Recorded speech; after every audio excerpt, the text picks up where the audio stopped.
آج کل میڈیا میں ایک جملے کو بہت بیان کیا جاتا ہے کہ انسانیت کا کوئی مذہب نہیں ہوتا. کیا یہ جملہ درست ہے؟ جھوٹ ہے، جھوٹ ہے.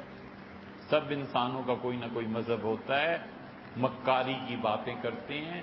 جب اپنے مذہب کی بات آتی ہے تو پھر بچانے کو سب ایک ہو جاتے ہیں. یہ دوسروں کو دھوکہ دینا ہے کہ انسانیت کا کوئی مذہب نہیں ہوتا. جس انسانیت کا کوئی مذہب نہیں ہوتا اسے کیا حق پہنچتا ہے بات کرنے کا؟ وہ انسانیت ہے.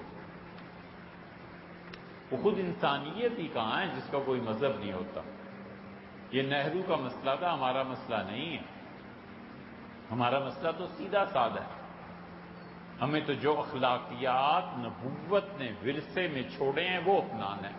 ہم تو سیدھی سادی بات کے قائل ہیں کہ ہر وہ ایمان، ہر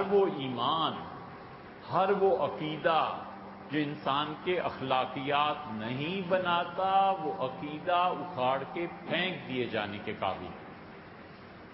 ہماری تو سیدھی سادی بات ہے کہ ہر وہ علم، ہر وہ تعلیم جو اللہ کی معرفت میں اضافہ نہیں کرتی، چولہے میں ڈالو ایسی کتابوں کو اور ایسے پڑھنے لکھنے. ہم تو آزاد ہیں، ہمیں کیا ضرورت ہے؟ یہ تو مسئلہ ہے نہرو کا.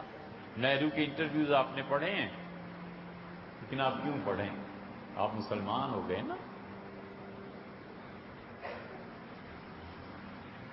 وہی بات ہے، ایک سور کا گوشت نہیں کھاتا، دوسرا کتابیں نہیں پڑھتا، تیسرے سچ نہیں بولتا.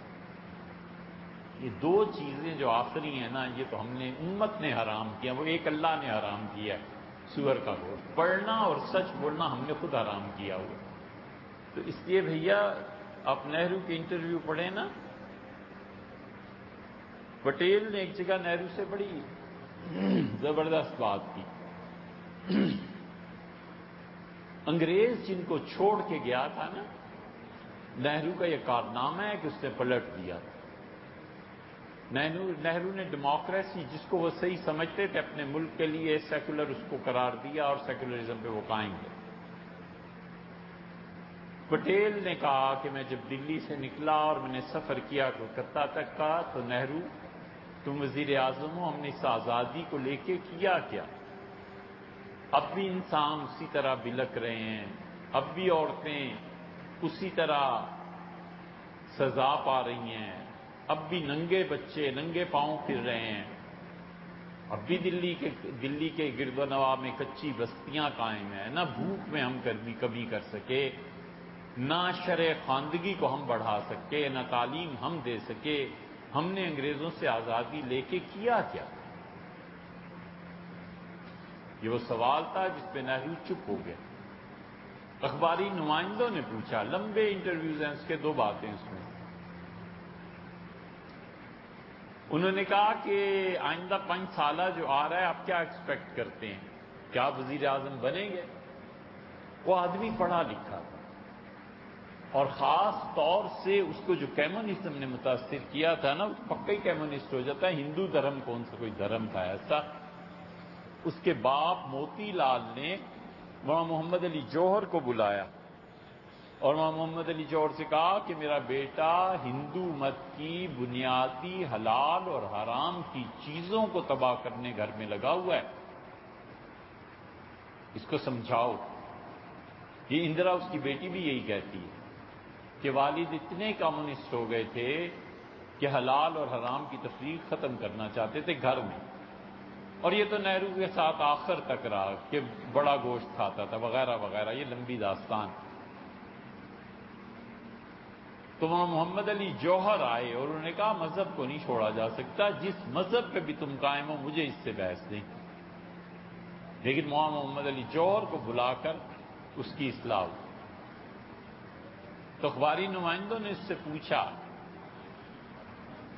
تو اسے کہنا یہ چاہیے تھا کہ آئندہ کہتے ہو میں تو تاحیات وزیر اعظم رہوں گا. میرے جیسی اس نے صحیح ترین بات کی. اس نے کہا صحافیوں سے کہ کون وزیر اعظم کہتا ہے کہ وہ ناکام رہا، لیکن آپ نے سوال غلط جگہ کیا ہے.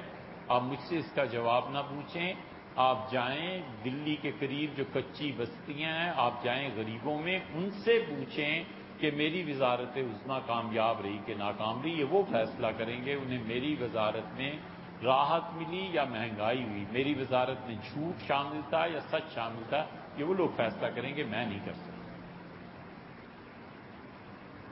اور پھر اس نے ایک اور جواب دیا، وہ سوال کریں تو لمبا ہو جائے گا۔ اس نے کہا کاش ہر ہندوستانی سیکولر ہو جائے، اس کا کوئی دین مذہب نہ رہے، نہ اسلام نہ ہندوازم نہ کچھ اور اس کے ساتھ ساتھ بہترین انسان بنے، اخلاقیات اس کی۔ تو یہ تو اس کا مسئلہ تھا، وہ جانتا، اس کا حل جانتا۔ اس جیسے سوچنے والوں کو ہمارا تو مسئلہ سیدھا ہے، ہم کہتے ہیں انسانیت کوئی چیز نہیں ہے، بت ہے، اسے توڑنا چاہیے۔ ٹھیک جو معیار خدا کی وحی نے قائم کیا ہے، بس وہ انسان، ورنہ ہم ختم نبوت کے منکر ہو جائیں۔ اللہ نے انسانیت کا معیار قائم کیا، اللہ نے ہمیں ہمارے ہمسایوں کے حقوق سکھائے ہیں۔ اللہ نے کہا ہے جو تمہارے گھر میں آتا ہے اس کی ضیافت کرو۔ اللہ نے کہا ہے 3 دن تک تمہارے مہمان کا حق ہے، اگر وہ تم سے چھین کے کھانا چاہے اس کا حق ہے۔ اللہ نے کہا ہے مسافر جب تمہاری بستی سے گزریں تو تم ان کی مدد کرو۔ یہ کہاں ہے؟ یورپ میں، امریکہ میں، کہیں بھی نہیں۔ تو ہمارے لیے تو کوئی پرابلم نہیں ہے۔